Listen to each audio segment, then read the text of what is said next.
Hello, everyone, and welcome back to Ethos Online. Again, this is a space where we can be, belong, and become the very best version of ourselves. So, wherever you're joining us, again, whether that's Florida, California, Idaho, Michigan, we just want to say thank you for joining us in this journey through Torah, right? The first five books of the Bible, right? Genesis, Exodus, Leviticus, Numbers, Deuteronomy. We have had so much fun doing these studies. And so, even before we begin, we just want to remind you: smash those like buttons, send that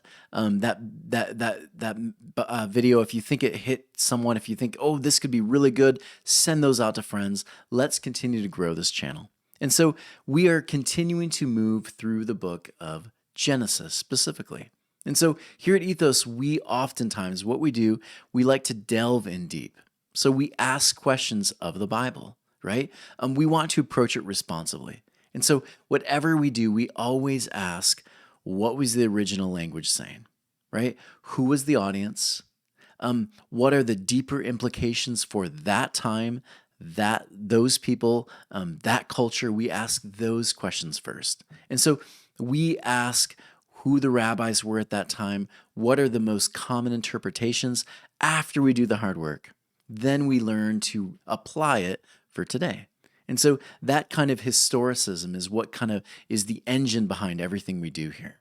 And so we think it's really valuable and important for people to understand this concept first. And so when we talk about Genesis, we all throughout the study, we've reminded people Genesis was not a history book. It was written, compiled 587 BC after this Babylonian captivity that they experienced. And it was all so that they could hold on to what it meant to be Jewish, right? What it meant to be a people who do not assimilate, right? Who don't just simply jump onto the next, whatever the next tribal idea was. They don't just take hold of other gods, but they hold true to their religion, their perspectives, their rituals, their interpretations. They keep Judaism kosher. And so this is what the book of Genesis is really all about. It's learning to keep their understanding of who they are, their identity. And so Genesis, again, it's not a history book. It was never intended to be that.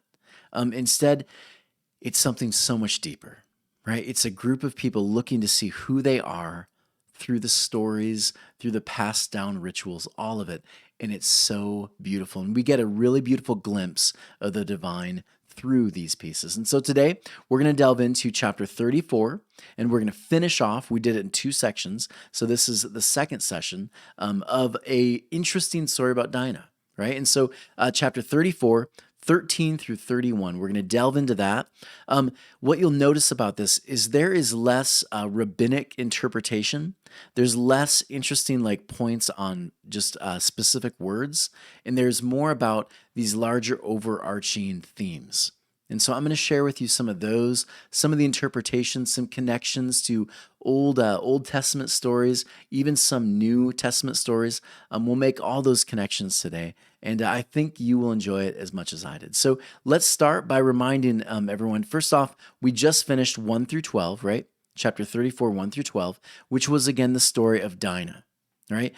Dinah, Jacob's daughter, she goes out, Jacob and Leah's daughter, she goes out into the fields, right, into the countryside, and she is taken captive by the son of one of the kings, right? And so this happens, she's taken, and what we're told is she is raped. And there, after the rape, the son, Shechem, he decides to take her into their empire, right, their city, and he decides to hold her captive.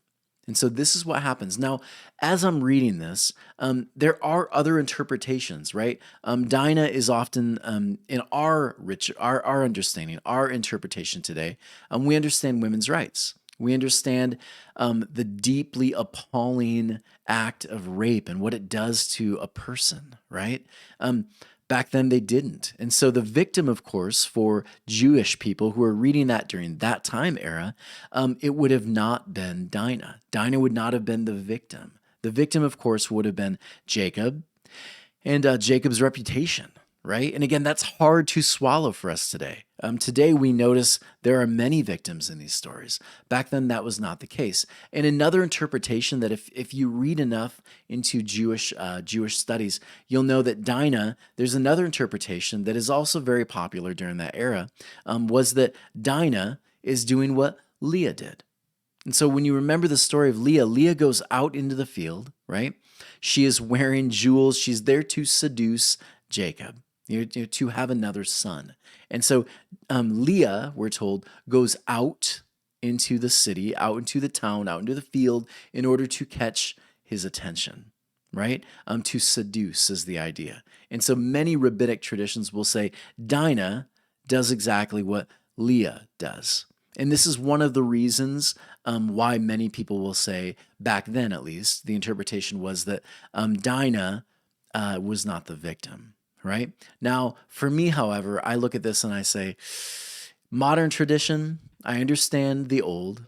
I understand these are tribal nomadic people, but I also understand today there are victims. And this is sometimes a very difficult passage to move from. So, with that being said, Dinah, in our story, she is being held captive now, and the son and the father are going to meet Jacob and his sons, and they're going to try to strike up a deal in order to try to keep Dinah, because apparently this son, Shechem, he has decided that he loves Dinah. Right? The word love here would actually be more closer to the word lust. So that's an important thing. Even before we begin into this study today, the son lusts for Dinah, right? Wants something that he can't fully have, so he wants it more. That's the idea, the umbrella that we start with understanding from. So it's really important we get that first. So let's start the reading. Here we go. We start at verse 13. Thereupon Jacob's sons answered Shechem, again, this is the son, and his father, Hamor, with cunning. And they spoke because, after all, he had defiled their sister Dinah. And they said to them, we cannot do this thing, to give our sister to a man who has a foreskin, for that is a disgrace to us. But with this, however, we will consent to you, if you will be like us, that every male will be circumcised. Every male. Think about that, from the young ages until old, every male. It continues. Then we will give you our daughters, and we will take your daughters for ourselves, and we will dwell with you and become one people. Essentially, the idea here is we will assimilate, right? Verse 17, but if you do not listen to us to be circumcised, we will take our daughter and go, right? We will take Dinah back and we'll go. Their words pleased Hamor and Shechem, the son of Hamor. And the young man did not delay to do the thing because he desired Jacob's daughter, right? The word again, he lusted after Jacob's daughter. He wanted her. And he was the most honored in all his father's household. And Hamor and his son Shechem came to the gate of their city, and they spoke to the people of their city, saying, these men are peaceful with us, and they will dwell in the land and do business there. And the land, behold, it is spacious enough for them. We will take their daughters for ourselves as wives, and we will give them our daughters. However, only with this condition will the men consent to dwell with us. Again, assimilate, right? To become one people, by every male among us being circumcised, just as they are circumcised. Then shall not their cattle, their property, and all their beasts be ours, but let us consent to them, and they will dwell with us. Seems like a good deal for them, right? And all these coming out of the gate of his city listened to Hamor and his son Shechem, and in every male, all who went out of the gate of the city became circumcised. Imagine that, right? An entire population of people circumcised now, right? Now it came to pass on the third day. So again, notice this, the third day, right? When they were in pain, that Jacob's two sons, Simeon and Levi, Dinah's brothers, each took a sword, and they came upon the city with confidence, and they slew every male. And Hamor and his son Shechem, they slew with the edge of the sword, and they took Dinah out of Shechem's house and left. Jacob's sons came upon the slain and plundered the city that had defiled their sister. Their flocks and their cattle and their donkeys and whatever was in the city and whatever was in the field, they took. And all their wealth and all their infants and their wives, they captured and plundered, and all that was in the house. Thereupon Jacob said to Simeon and Levi, again, where's Jacob been, right? Well, here is he. Here he is. You have troubled me to discredit me among the inhabitants of the land, among the Canaanites and among the Perizzites. And I am few in number, and they will gather against me and attack me. And I and my household will be destroyed. Verse 31, and they said, shall he make our sister like a harlot? Interesting, right? There is a lot of gore here. There's a lot of going back on promises. It's a very odd story. And again, it's one I never heard until I moved into college, right? I never saw this played out on the felt board. You would not see this on VeggieTales, right? This is one of those stories that are kind of put off to the side because they're so raw. So what do we do with the second half of the story when Dinah has been the victim, right? When Jacob becomes the victim, when we see the victim, what do we do in response to injustice? This is Jacob's son's response.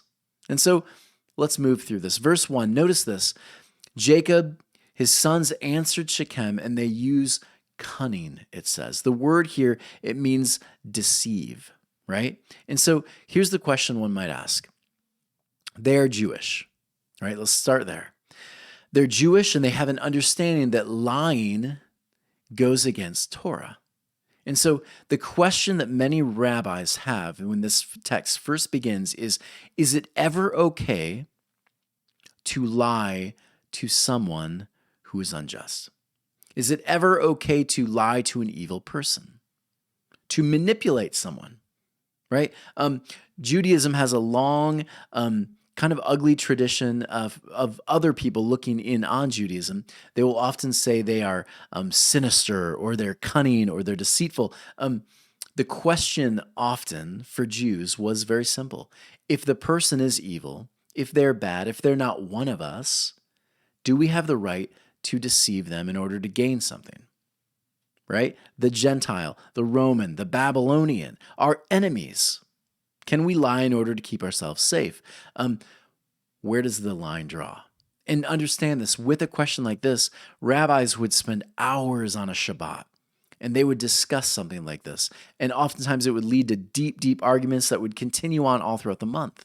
And so here's what many of them, this is a first century idea, retold through medieval Rabbi Rashi, right? And he says this, while it is not customary to lie, we Jews understand that sometimes a lie can lead to a redemptive actions. The Torah does not prohibit lying if no one is harmed. However, if it leads to harming even one's enemies, we break Torah. Interesting, right? You will notice oftentimes in religious circles there will be loopholes, right? Or if there's not, we'll create one.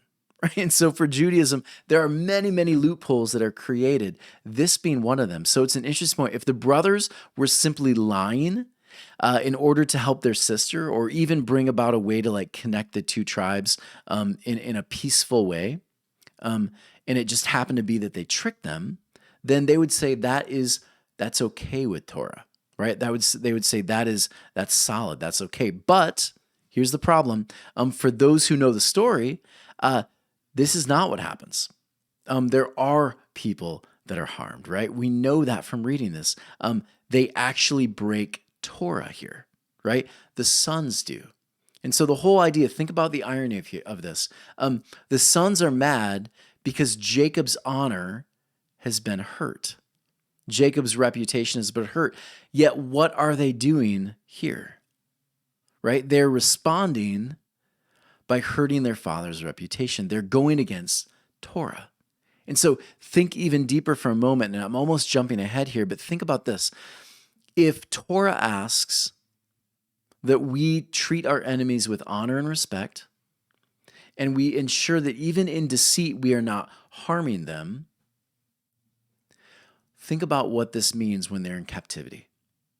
Babylonian captivity, Roman captivity, Babylonian, Egyptian, all these different times that they are captive. The idea here is Torah tells them, look, we must find a way to stay away from harming even our enemies, because when we do, we ruin our reputation. We ruin the reputation of the divine, right? The one that we follow, the one we discuss, the one that we worship. That's the deeper picture here. Where is Jacob in all this? He's not there, right? The sons are acting in Jacob's place. And think about this with Christianity today, Hinduism, whatever religious structure you follow, when you go out, your actions oftentimes will speak for whatever tradition you are claiming. And so the sons are essentially they're there in place of their father, right? And so they are again discrediting their father in a very different way than he was discredited by Shechem. It's a fascinating irony, and there are so many rabbinic traditions on this. But let's continue. Verse 14. We cannot do this thing to give our sister to a man who has foreskin, for that is a disgrace to us. Again, circumcision was a powerful way for them to have basically a distinction, right? It was a mark of distinction. It was essentially saying, we're Jewish and you are not. Demarcation. It's this idea of we are pure, they're not. These are our symbols, these are our signs to show that we keep Judaism and you don't. All right? So this was a sign for them. And so it continues. But with this, however, we will consent to you. If you will be like us, that every male will be circumcised. So interesting point here, right? When you consider empires. Think of large empires. Imagine the Jews. Think about this for a moment. If the Jews were in Babylon, which they are at this moment when they're compiling it, if they said, look, we'll live in peace with you if you get circumcised. We'll live in peace with you. They would have laughed, right? The Babylonians would have laughed. But it's interesting here, when they're neighbors with this larger empire, that their enemies would be willing to follow this ritual. Isn't that fascinating? Their enemies choose the ritual. They are adopting the tradition that would be really painful for their males, right? But they are willing to adopt a tradition. And some have said, well, it's only because they want to assimilate, while others have pointed out, no. It's very similar to another story. You remember the story of Jonah, right? Shechem and his people are essentially, they're holding out the olive branch. They're willing to find a way to live in peace, right? So that Shechem can have Dinah, and their two countries can live in peace. Again, it reminds us of Jonah, right? So many connections to Jonah when you read the interpretations. Once these Ninevites, right, when they realize their fault, when they realize what they've done, they take the opportunity to repent. Right? There's an opportunity where they say, we were wrong. The problem with this story with Dinah and Jacob's sons, the problem here that many rabbis will bring up is that Shechem is not even warned of his actions. Right? The brothers don't go out and say, I don't know if you know this, but what you did is an evil in our culture. What you did is disgraceful to our father. Right? There was none of that back and forth. There was never a moment or an olive branch for redemption to happen, was there? There was never a moment where repentance was ever on the table. It was just, we are going to get revenge, right? And so they don't even have this chance to repent, which is really, you see elements of all these different stories, but this one has a striking difference. There was never an olive branch really given, was there? Because they were not interested in them getting circumcised, only to hurt them and weaken them so that they could murder them, right? The story continues. 17, but if you do not listen to us to be circumcised, we will take our daughter and go. So again, essentially, our peace is dependent on your assimilation, right? Something the Babylonians would have done. They are acting. If you are a Jewish person, you're reading this, you're saying, oh my word, Levi, the brothers, they are literally acting like beastly empire right now. This would have been deeply disturbing to you. As a Jew, you would have said, boy, Jacob's not going to be happy, right? They are not representing their father very well, are they? Those are the thoughts, the ideas that would have been coming to a Jewish person reading this. They would have been cringing as they're watching these sons take these actions. There was never a moment of, would you like to repent? Would you like to shift, change your way? That wasn't even an option for them. We continue. Verse 19. The young man did not delay. Again, notice this, very similar to Jonah and the Ninevites. They don't delay, they get right at it, right? They go, they do the thing that they've been asked to do, right? Because he desired Jacob's daughter.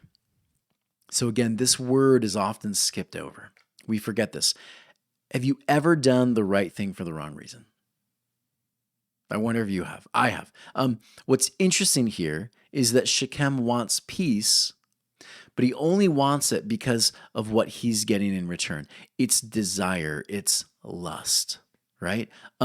Lust is going to often lead us astray, whether it's lust for more power, more money, whatever the thing is. I just want more. That desire, if it's not about a desire for peace, if it's just simply lusting for something, then oftentimes it will blind us, right? Lust, desire, desire's not a bad thing, right? But it is if we are lusting over the thing, hoping it's going to fill us. And so Shechem and his people, they're eventually going to be circumcised, and then they're going to be murdered. They are completely blinded by Shechem's lust for Dinah. Right? They miss what's really going on. They're unable to see these sons have no interest in peace with us, right? They're completely blinded by this, that they just jump in. Sure, circumcise us, right? They jump right in. They're missing the point. One of my favorite writers, Rob Bell, says, lust promises what it can't fulfill. It promises freedom and connection, but in return leaves one empty and more alone, right? The one is lusting, this sexual lust for this woman who he thinks is going to satisfy his needs. We know from the story of Amnon and Tamar, we know that in the end, when Amnon gets what he wants, he tosses her out, right? He hates her more than he loved her in the story of Tamar and Amnon, King David's son. And we see in this very same thing, this probably would have been another cycle of that again. He lusts for the thing he can't have, the thing that he takes but is about to be taken from him, which makes him want it more, right? Another great quote here. Both sides of the story are missing shalom. One side is blinded by the desire for revenge, right? Both sides are blinded, while the other is blinded by sexual lust and power. Rashi writes both of these sides are missing it. Neither side is really interested in peace, are they? They're not really interested in bringing peace to their people. They just want to get something. They are lusting for power, lusting for revenge. They're missing the point. And I think about today, we have war, right? We have Russia, Ukraine, we have China, Taiwan. We've bombed Syria back to the Stone Age, right? We've done these things. Empires are driven by a lust for power, resources, revenge, right? This is not the message of Torah. And so when a Jewish people sees this, when they read this story, they begin immediately asking some questions of intention, right? It's where they go immediately. And this is why there are so many rabbinic interpretations of this story right here, because it's painful for them. Right? The sons and the daughters, the next generations, they don't follow the father's example, right? They don't follow the wisdom of the old. They jump in and they act just like Shechem, right? Shechem is no different than Jacob's son in this moment. They're both blinded. How should we respond to injustice? We talked about that last week. For many people, right, it is eye for an eye. Right? It is the way of the sons. Others would say, I don't want to hear about it. Others will just scream and go crazy. Some will scream woke culture. Some will scream no deep censorship of the right. Whatever the thing is they do, whether it's left or right, conservative, liberal, whatever the thing is you do, oftentimes when there is injustice, we oftentimes are a bit blinded. And usually it's because of one of these issues, right? Ignoring it, overcorrecting, undercorrecting. We don't deal with injustice very well, do we? And neither did Israel. And so the question Torah often asks is, how do we deal with injustice? How should we? Because if shalom is the ultimate goal, everything we do, even in the middle of conflict, it should bring the presence of shalom. Verse 21. These men are peaceful with us, right? Shechem's trying to get his people again to accept the idea of circumcision. And they dwell in the land and do business there. And the land, behold, it is spacious enough for them. We'll take their daughters for ourselves as wives, and we'll give our daughters. So again, notice this, they're calling their people, let's meet in the middle, right? It seems like a noble action, but again, it's pretty perverse because it's really all about this lustful desire, right? If we can just get this, we'll be happy. Well, no, at some point, the tribes are probably going to start fighting again, right? Because the intention was not for peace. It was just gaining things, right? Resources, people, whatever. 22.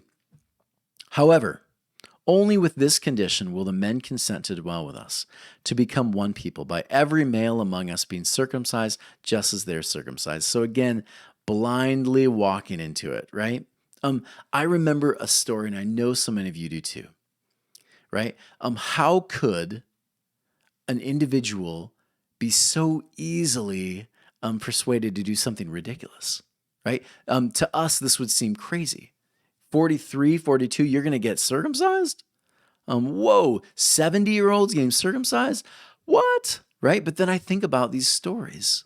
Torah's filled with them. You have the story of Samson. Everything about this one, how could someone so bright, so strong, be convinced by Delilah to cut his hair, lose his power so easily, right? Over and over again, he gets the idea that, oh, she's after my power, yet he still goes after her, right? The idea here, Samson was always one of those stories. The idea here, it's lust, right? He's seeking the thing he can't have. He knows he can't have love, actual connection with her. So what does he do? He keeps playing the game, keeps seeking the thing he knows will never satisfy. And it doesn't, does it? Revenge, power, more money, more resources, whatever it is, it's never enough.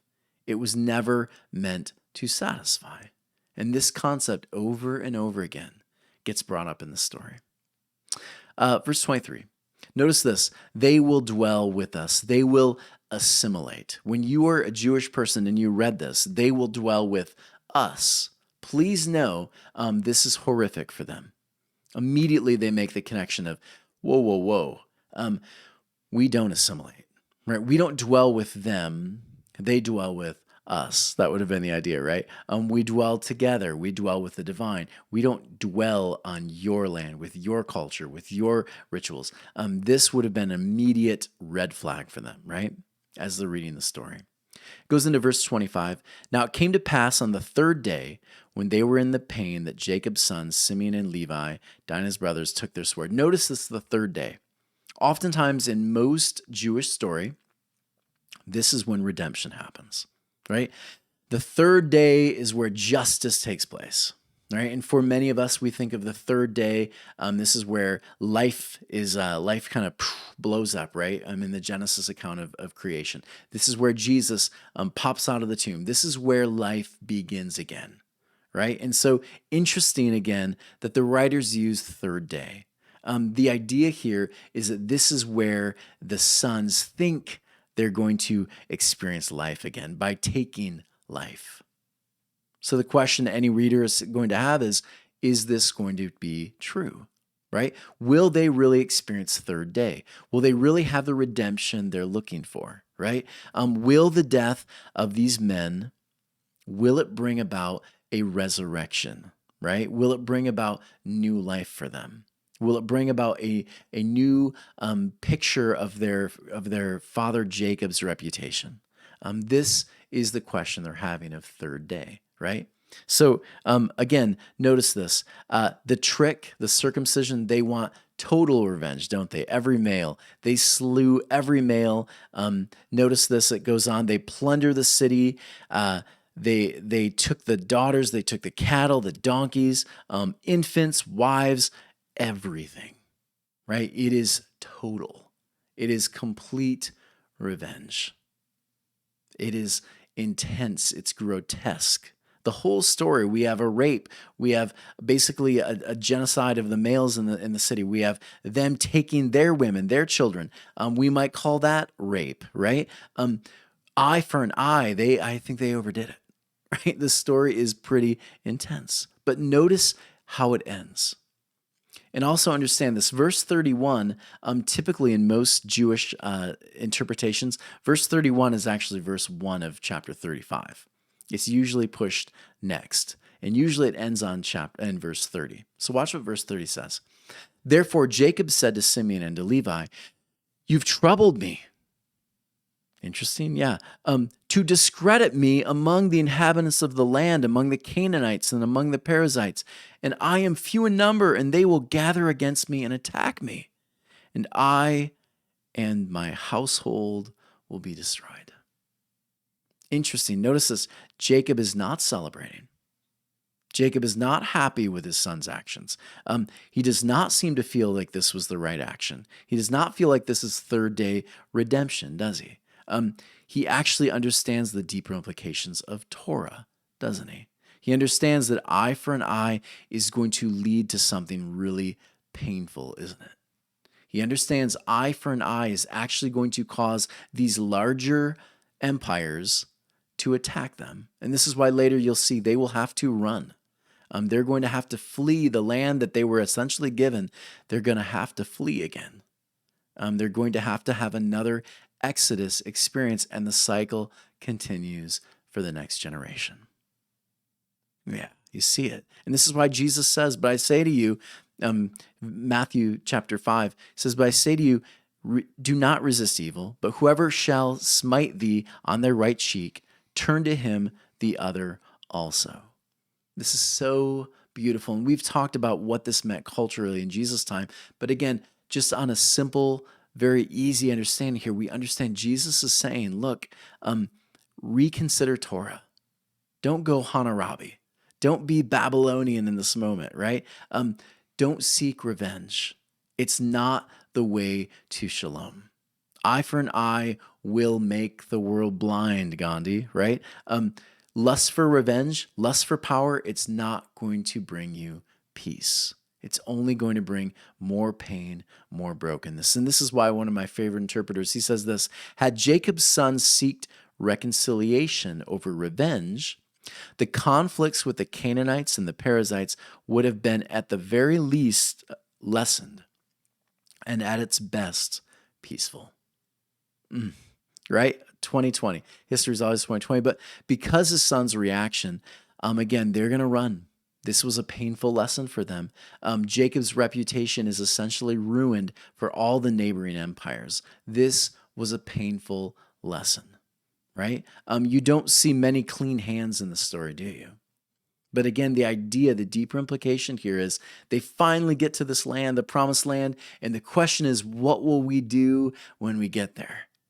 Answer, if we act beastly, then beastly actions will follow, and we'll have to flee again. What a painful, painful lesson, right? And so this, again, while we oftentimes disregard the story, it is actually filled with a lot of depth, and it's a bit painful to read, right? What cycles are we in, right? When we deal with conflict, are we continuing to repeat the same story? Are we getting defensive, angry, frustrated? Are we responding in like? Or have we finally learned our lesson and we can stay and inhabit the place we're in? That's the deeper question. And that's what makes me just, right? Heavy, painful, so reflective. So how do we take it home? I started to think about this one a little bit deeper, and I remembered Lynn Carroll. She is one of my favorite individuals who talks about conflict management. She says some really beautiful ideas about how to find peace during conflict. And so I've read through so many of her blogs. She has many different books, but she has a compilation from our different blogs over some of these really good ideas I wanted to share with you today. So, number one, if you want to find peace in the middle of conflict, recognize regret. Recognize regret. And I thought this was interesting because typically I think of regret as a negative thing. She says something different. She says this, I'll quote it for you. When we regret our behavior or something said, it's an important process to recognize that we've harmed someone. It's hurtful to ourselves. Regret is not like guilt. Interesting, because I always associate the two as one. She says, which is driven by fear and worry. Regret is essential for change. If we don't look at our actions and words, the tone of our voice, the energy of how we behaved or conveyed a message, then we're not being aware of how we impact others. Regret helps us look at ourselves and be honest. We need to feel vulnerable, and in this place, compassion arises. What a beautiful picture here, right? Recognize, oh, I'm feeling regret. That's actually not a bad thing, right? Regret is not a bad thing. Guilt, maybe. Regret, not so much if it causes me to become compassionate. Number two, focus on something bigger than ourselves. I like this idea here. When we rely on something, it can help us get our feet back on the ground when we've fallen, right? It can stabilize us. We can feel more grounded. So for many of us, it's God, the divine. Others, it's grounding in the universe, whatever it is, the thing that you do. Recognizing we are small. There's so much bigger in the world. Go out into the woods. See the trees, how huge they are. Recognize we're just a little blip, right? And we're just a tiny thing. Understanding there's something bigger than us will ground us and help us in that conflict. I like that idea. Number three, right the wrong. I think this is one we kind of sometimes forget to do, right? She says this, in doing so consciously, it helps us feel better and gives us a sense of regaining control, which is kind of true, right? Whenever we've been able to right the wrong, we feel part of that reconciliation. It becomes part of us. Right? We become part of the process. She says this is empowering, especially when we feel like we've lost control. We apply a remedy when we do things that will help us take a walk into nature, meditate, whatever it is. The intention, she says, to do something good when we've been hurt or hurt others or harmed someone gives us a better feeling about ourselves. So good. And it can bring together relationship. And then last one, she said, commit to change. I think this is fantastic too. And this depends on you, what you're comfortable committing to, right? It may be an hour, 5 minutes, maybe never. Maybe, I don't know. The important aspect of this is to take responsibility, make it a point to be more conscious, make changes that need to be made so you don't harm others or yourself. You have to learn to commit to changing. Make a plan. Do the thing. Those 4 ideas I just really find beautiful, especially if we are to follow Torah, the teachings of Jesus. If we're going to live in that kind of light where shalom follows us, we have to be aware of how to live in conflict in a peaceful way. So everyone, I hope you enjoyed this one. Not a typical text that you would have a sermon over, right? But really pretty interesting. So as always, please consider going to ethos-church.org/donate. Please consider donating. It takes so much time and energy to do it, but we're so happy to do it because there's so much goodness and beauty in the Bible, and we would love to continue sharing it with you. It's going to take time to keep building this, but it will happen. People are beginning to talk. I get messages all the time. This study you're doing is still happening. Wow, I think I've missed something in Genesis, right? People ask me that kind of thing all the time. So let's keep sharing, keep donating. If you want to continue meeting with us live and in person throughout all the country through our virtual space, Ethos Living Rooms, connect with us. We'd love to continue that. And subscribe. Hit that subscribe button, hit the like button, share it with as many people as you can. Everyone, thank you for joining us today. Can't wait to see you next week when we delve into chapter 35. Take care, and we'll see you soon.